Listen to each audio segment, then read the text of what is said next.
Եվ նաև շատ բանական է, որ չշրջանցում է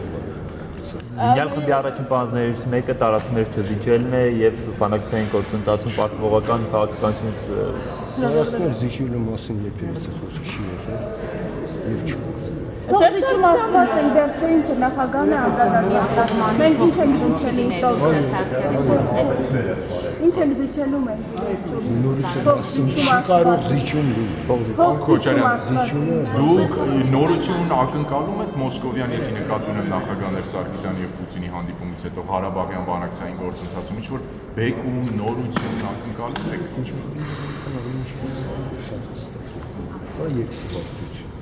Մի հատկությունը վերաբերում է նրան, ինչ որ արձանագրվեց Վիեննայում եւ Վենայից դա վերաբերում է նրան, որպեսզի լինի վստահության որոշակի մատնանյութ ստեղծվի։ Իսկ դա առաջին հերթին նշանակում է, որ շփման գծում չպետք է լինեն սահմաններ, դա վերաբերում է այն մեխանիզմերին, որոնք առաջարկել են համանախագահող երկրները, պետք է ուղղության կարգավորել։ Երկրորդ հատկությունը բուն բանակցային գործընթացը, որը կարող է առաջ մղվել այն դեպքում, երբ այս բոլոր հարցերը գործընթաց կա այս բոլորը այս համայնքների բանակցությունները գնում են, բայց ակնհայտ է, որ ադրբեջանական կողմը կրկին արդեն նոր չի այն պայմանավորվածությունները, որոնք կան, այն ինչի մասին ինքը խոսում է բանակցելիս, այն շուշելու այն բան։ Ամեն դեպս ակնհայտ է, որ արդեն քայլել են այդ արդյունքները միջոցները։ Ինչ բանվարների կատարած գործողություններից հետո այ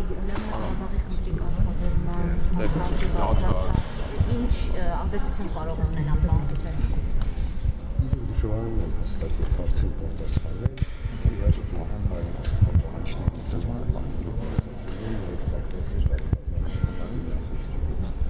դա ինչպես դա կարելի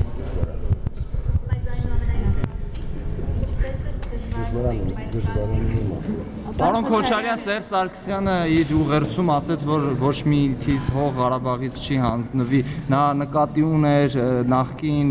Լեռնային Ղարաբաղի ինքնավար մարզը խորհրդային իր վարչական տարածքով, թե ներկայիս 12,000 Նա այլ բան է ասել, շատ ասել է առաջինը, որ միակողմանի զիջումները ընդհանրապես չեն լինում, եւ երկրորդը, որ բացառվում է, որ Լեռնային Ղարաբաղը լինի Ադրբեջանի կազմում։ Դա հստակ ասել է։ Խոսքը որ տարածքներով Լեռնային Ղարաբաղի մասին է, որտեղ Սերժ Սարգսյանը նորից եմ ասում, իր ասածը շատ հստակ է։ Միակողմանի զիջումներ չեն լինում, Ղարաբաղը չի լինում Ադրբեջանի։ Երկկողմանի զիջում ասված է Միակողմանի զիջումների ճնշում կա, իսկ Ընդհանրապես ճնշում Այդ հայտարարությունը արվել է ոչ թե ի պատասխան արտաքին հաստատների, այլ ներքին։ Պարոն Քոչարյան, ճնշում զգում եք Հայաստանի իշխանությունները ճնշում զգում են Ռուսաստանի կողմից, արևմտյան երկրների կողմից։ Ճնշումը որ ցանկացած բանակցային գործընթացում միջնորդները փորձում են կողմերին բերել ընդհանուր հայտարարություն։ Իսկ դա նշանակում է, որ նրանք կողմերից պահանջում են որոշակի զիջումներ, որպեսզի մոտեցումները միացնեն։ Սա շատ բնական է ցանկացած բանակցային գործընթացում, բայց անվանել դա ճնշում միջնորդություն։ Պարոն Քոչարյան, Ժիրինովսկու վիրավորանքին ինչ-որ կերպ պետք է Պատասխանը եղել է, ես էլ չեմ անդրադառնա, որովհետև պատասխանը Էսպանի մակարդակով, չէ, ձեր մակարդակով, արտգործնախարարության մակարդակով։ Ես չեմ կարծում, որ այդ անհետեթ հայտարարությունը Անվերջ անգործության մեջ մեղադրվում է արտգործնախարարությունը, հիմա հերթական անգամ կոնկրետ արտգործնախարարությունը, որևէ կերպ Ես չեմ կարծում, որ այդ անհետեթ հայտարարությունը պահանջում է բազմաթիվ պաշտոնյաների արձագանք, այդքան չարժևորենք։ Բավական է, որ տվել է դեսպանը Ռուսաստանում եւ շատ հստակ։ Լավ, եթե ոչ պաշտոնական, ձեր անձնական վերաբերմունքը է այդ ամեն ինչին։ Գիտեք ինչ, իմ անձնական Եվ վերջո փոխխոսնակ եւ այլն քշիր ունեցել։ Չէ,